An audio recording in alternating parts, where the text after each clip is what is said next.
Today I have for you a non-curtain lever door lock. It's the first lock I ever bought. I bought it probably 45 years ago, maybe even more than that. And it probably came off of a gate to a garden, or maybe a front lawn, or it could have been an indoor lock used on a closet, maybe even a bedroom. But it's a deadbolt lock, and operates great. Here's the actual key right there. Works great. And you could probably use just a single wire to go in there and throw the bolt, because it just has one lever, which makes it a low security lock. And you don't have to have the original key. You can use one of these universal skeleton keys. Either one of them will work.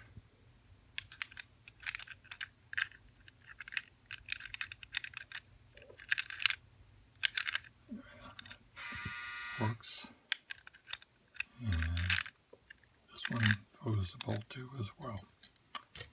So that's common in most early 20th century American door locks, lever locks, even back door locks, mostly like this, and even some front door locks, depending upon where you lived. If you live in the country, you probably have something like this. If you lived in a city, you probably have something a little bit more secure than this.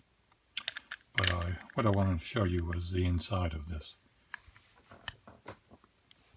just so you can see what a single lever non-curtain mortise lock looks like. It's probably well over 100 years old, and it's very grungy in here. It might be hard to see a lot of things here, but I'll try and come down and identify some things here. The mechanism up here is just for the door handle. Door handle goes in there. You turn it and it moves. The latch here, spring latch here, so you can open up the door when it's in the unlocked position, which it is in right now. This is the bolt, this whole one piece of brass right here. This is the lever, the single lever right here. It is held down with a spring, which is right here, pushing down on it so that you can see it moving up. There. And that's what, when the key goes in. Let's see if I can show you.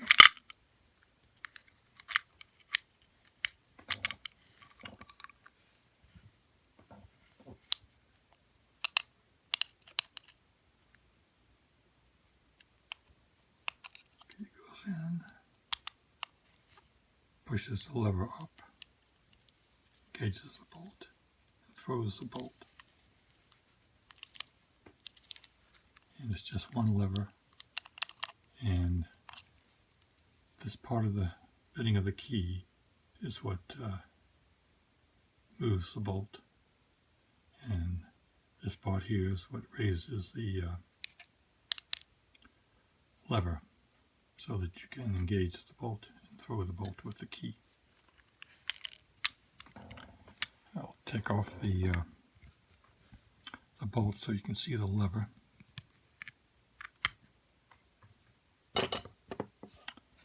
And there is the lever right here, just one lever. See how it's sprung with this thin piece of spring steel. Set up.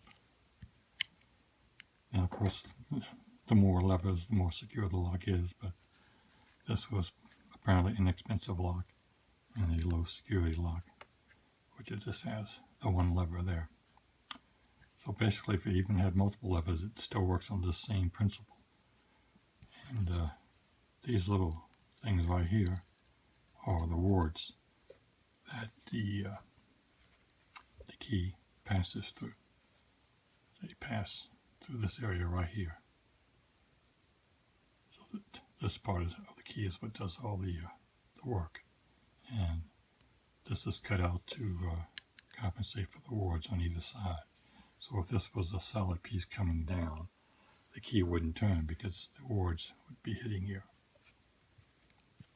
So that is how that works. Very simple mechanism. Put it back together here.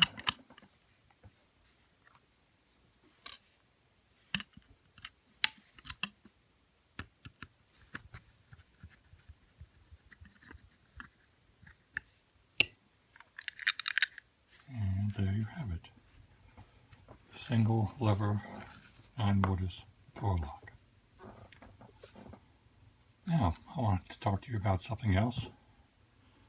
Right off the bat, I'm not sick. I don't have COVID-19, and no one in my family does, thank God.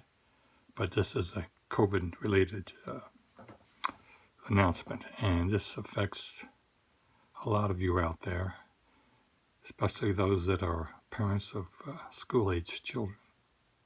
You're facing a dilemma of, do I go to work or do I stay home with my kids? Can I do both? Or I can't stay home with my kids because I have to work. That's how I get the money, and don't know what to do.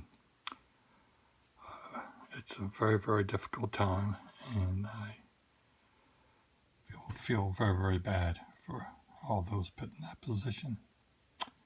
And my 2 adult children are in that position. I have a son and a daughter, 3 grandchildren, 2 granddaughters, 1 grandson. My grandson and son live in the Midwest. I'm on the East Coast, and it's can't go out there because can't fly out there. It's too dangerous. We're too old. Not too old to fly, but too old because of COVID-19, and we're in that high risk category, among other things, medical issues as well. So we're not being able to help him. Fortunately, they're both are physicians, and they're essential workers, so they have to work. But they do have someone to take care of my grandson full time while they go to work. So that's very fortunate for them. But my daughter doesn't. She's also an essential worker. She's a occupational therapist at a nursing home. So she has to go into work. And her husband is an accountant, and he can occasionally work from home. But you can't watch children and work and help them with their schoolwork. It's just impossible, at least for one parent, to do that. And here in our area on the East Coast, all the schools are closed, and it's virtual learning.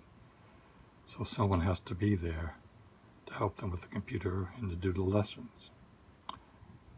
So my wife and I are going to take turns with the other set of grandparents to go down and alternate weeks to help with the grandchildren doing their virtual lessons and staying with them and helping out the parents so that my daughter can go to work and my son can work, or my son-in-law can work.